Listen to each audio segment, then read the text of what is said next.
Welcome back, everybody. Today we're diving deep into representation in film. Oh, this is a good one. It's a big one, and it's something that's been in the news a lot. Yeah, it feels like it's always in the news, It really does feel that way. doesn't it? So we've got a fantastic NPR episode we're going to be looking at today to kind of guide us through this. Looking forward to it. And, it really takes us through the decades Okay. of how different groups have been depicted or, maybe misrepresented in film. Right, and how has that changed over time? Like, Yeah. what are those big Has it changed? changes? Right. What's fascinating to me is that it's not this, like, straight line of progress, you know? Right. There's a lot of twists and turns, Yeah. steps forward, steps back, Absolutely. or really surprising moments. Yeah, you might be surprised to hear that, like, in the early days of Hollywood, it really wasn't the boys' club that we sort of think of it as today. Interesting. The silent film era had way more diversity than you would expect. Oh, wow. And women actually played a huge role both on and off screen. Huh. So different from what we often hear about, Yeah. the struggles of women in Hollywood. Right. So what was going on back then? Yeah, so back then, silent films kind of opened doors for talented people from all different backgrounds I see. because you didn't have that language barrier. Oh, that makes sense. So we Yeah. saw all these powerful women filmmakers, like Yeah. Lois Weber. Okay. Have you heard of her? I haven't now. Oh, so she was an amazing director. Okay. But not only that, Yeah. she was the highest paid director in Hollywood in the 1910s. Wow. Can you imagine that? That's incredible. The top earner in Hollywood was a woman. A woman. I know Yeah. it really challenges how we think about It really does. women in film history. Yeah. It wasn't always a struggle. So what kinds of films did Lois Weber make? So her films were known for tackling these really controversial social issues. Oh, wow. She explored birth control, poverty, That's some addiction. big topics. Even today, I know. really pushing the boundaries, Yeah. especially back then. Yeah. And they really resonated with audiences, which is why she became so successful. And that makes sense. People are drawn to stories that grapple with real life issues, Yeah, especially ones that maybe aren't being talked about openly. exactly. It's like she was giving a voice to those who felt unheard. Yeah, and you have to think about the courage Oh, yeah. it must have taken to address these things Right. publicly back then. Not an easy thing to do. No. So it sounds like the early days of Hollywood were much more diverse and open than we often give them credit for. Yeah, it's a different picture than what we often imagine, isn't it? It really is. But as we know, things changed in the 1920s. Oh, yeah. What happened then? Well, the big studios started to rise, and Wall Street money started pouring into the industry. Ah, so the money came in and things changed. Yeah, and that had a big impact on who got to tell stories and what kind of stories were being told. So what happened to all those female filmmakers who were thriving in the silent era? So a lot of them, including Lois Weber, they found it really difficult to maintain control over their work. So they lost their power. Yeah. That's so sad. As the industry became more commercial. It's often how it goes. It's the business side of things that can sometimes stifle creativity. Yeah, and those independent companies, a lot of them owned by women and people of color, Right. really struggled to compete with these big studios. So it's a classic story of money changing the game, Yeah. and not always for the better. Right, and it makes you wonder how different things might be today if those independent voices had had a chance to thrive. A very different Hollywood, I imagine. Yeah, and it brings up a really key question. What's that? What leads to these shifts in representation? Good question. Is it all about economics, or are there deeper cultural things going on too? Well, my guess is it's probably a bit of both, right? Money plays a role, but so do attitudes and beliefs about who gets to be seen and heard. Yeah, it's a complex issue, for sure. It is. And it's something we're still grappling with today. Absolutely. So let's fast forward a few decades Okay. to the 1980s, All right. when a simple comic strip actually sparked this global conversation Oh, wow. about how women are portrayed in film. Okay, I'm intrigued. Tell me more. So it was called the Bechdel test. The Bechdel test. Yeah, have you heard this? I have. It's become pretty famous. Yeah. But remind me how it works again. Yeah, so it came from a comic strip by Alison Bechdel, Okay. and it's really simple. Okay. There's just 3 questions. Okay, I'm listening. Are there at least 2 named women in the film? All right, number 1. Do they talk to each other? Okay, number 2. And do they talk about something other than a man? Okay, that's it. That's it. Sounds pretty basic. It does, right? Like something every film should be able to pass easily. You would think. Right. But you'd be surprised how many films actually don't meet those criteria. Really? Yeah, I remember watching this action movie a couple years ago, Uh-huh.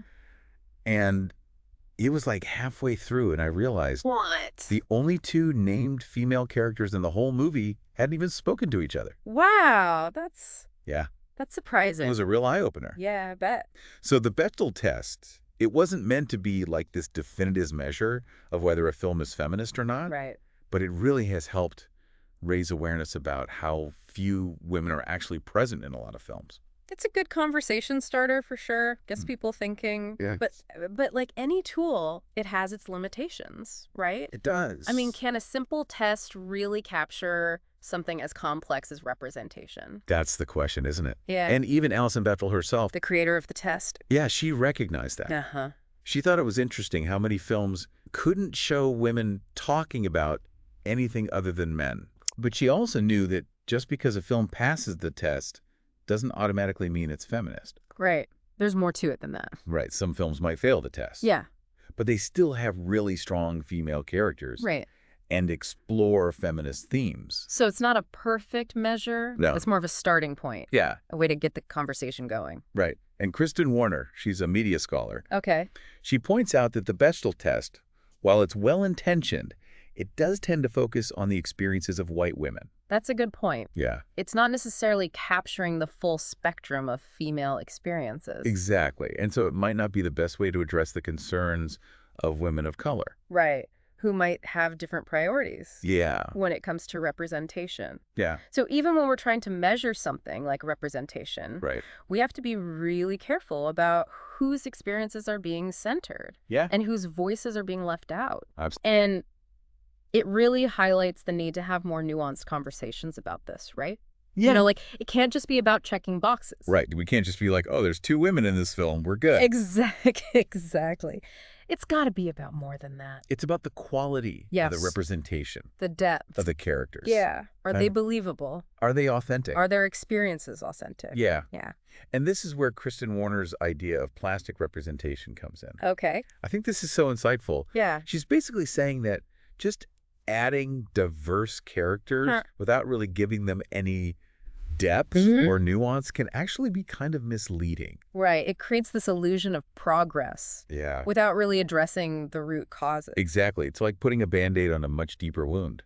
Ooh, I like that. You know, it might look better on the surface, Right. but it's not actually solving the problem. It's not healing anything. Exactly.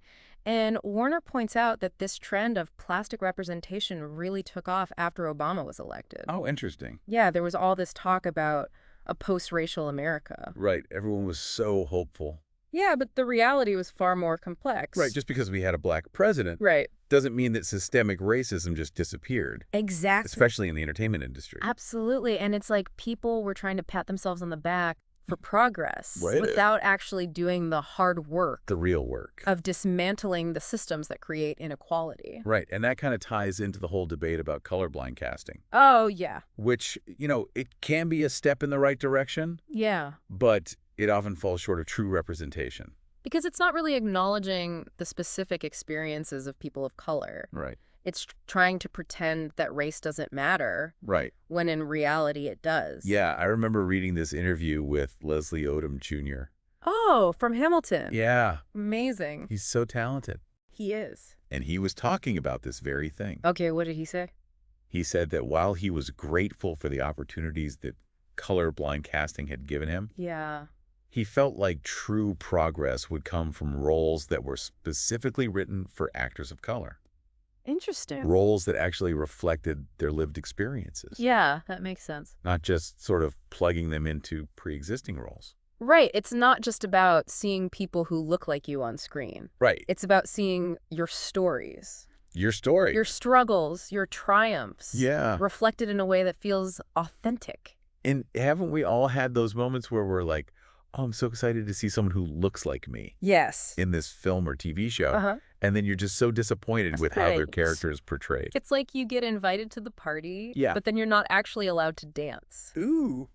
I like that analogy, You're just kind of standing there on the sidelines. Yeah. Yeah. And it brings us to this idea of representation as a two-way street. Okay, I like where this is going. So what do you mean by that? Well, it's about understanding that we as viewers have a role to play too. Okay. We can't just passively consume whatever Hollywood throws at us. So we need to be more active. Exactly. We Yeah. need to be critical. Oh, okay. We need to demand better. But how do we do that? Well, for one thing, we can support diverse creators. Right. Put our money where our mouth is. Exactly. Support films and TV shows Yeah. that are made by people from underrepresented communities. And let the studios and networks know Yes. that we're not satisfied We want more. with just token representation. Yeah, we want the real deal. Right. We want stories that reflect the full spectrum of human experience. And most importantly, we need to be thoughtful about what we're watching.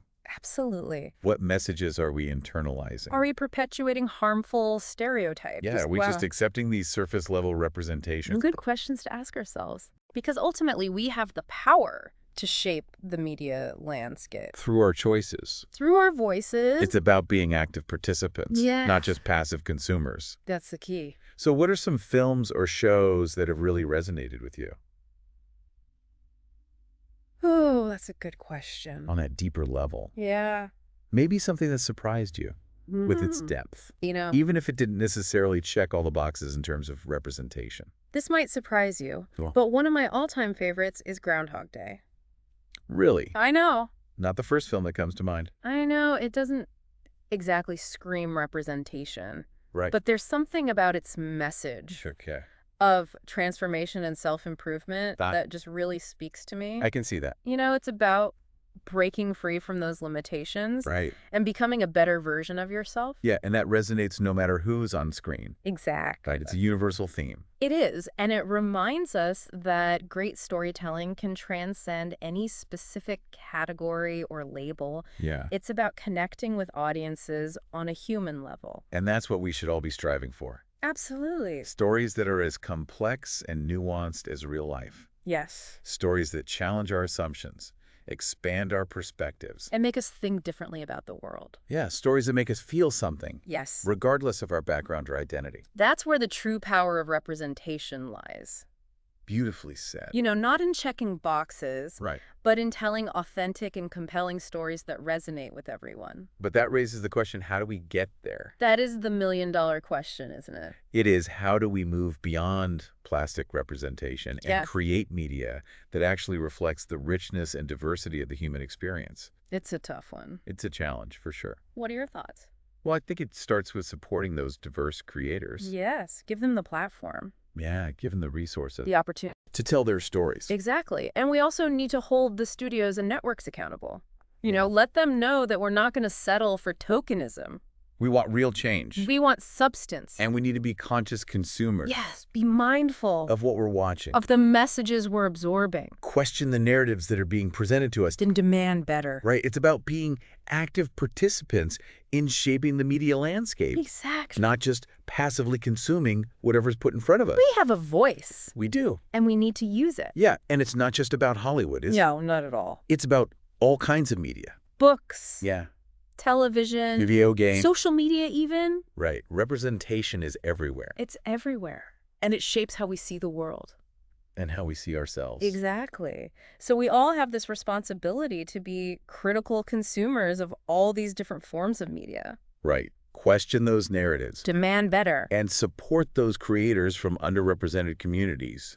Yes, because when we do that, we're not just promoting inclusivity. Right. We're actually making the whole media landscape more vibrant, more interesting. With those fresh perspectives. Exactly. Those unique voices. Yeah, think about a time you saw a film or a TV show that just really resonated with you because of its authentic representation. Mm-hmm. What made that experience so powerful? Yeah. What was it about that story that really grabbed you? Did you feel seen? Did it make you think differently? Did it challenge your assumptions? It's those moments of connection that really show us the power of representation. It's not just about checking those boxes. No, it's about fostering empathy, Understand. appreciating the richness and complexity of human experience. Right. Recognizing that we're all part of this larger story. Yeah. And that our experiences, while unique, are also interconnected. In so many ways. In these profound ways. Yeah. So as we wrap up this deep dive. Into representation in film, I want to leave you with this thought. Okay, I'm listening. The journey towards meaningful representation, it's ongoing. It's never finished. And it requires all of us To be engaged. Inform. Right. Keep asking those tough questions. Yeah. Keep demanding better. Support those diverse creators. And keep believing in the power of representation. To create a more just, equitable, and truly representative media landscape. It's a journey worth taking. It is. And I hope you'll join us in making it happen. That's a wrap on this deep dive into representation in film. Ooh, good one. We've covered a lot of ground, haven't we? We have From the silent era. all the way to today. I talked about the Bedell test, Plastic representation, colorblind casting, and so much more. but most importantly, we've invited you, our listener, To join the conversation. to be an active participant. In this really crucial conversation. So we hope you enjoyed this deep dive. We do. And we encourage you to keep exploring these issues. Challenge your own assumptions. And use your voice. To advocate for a more inclusive and representative media landscape.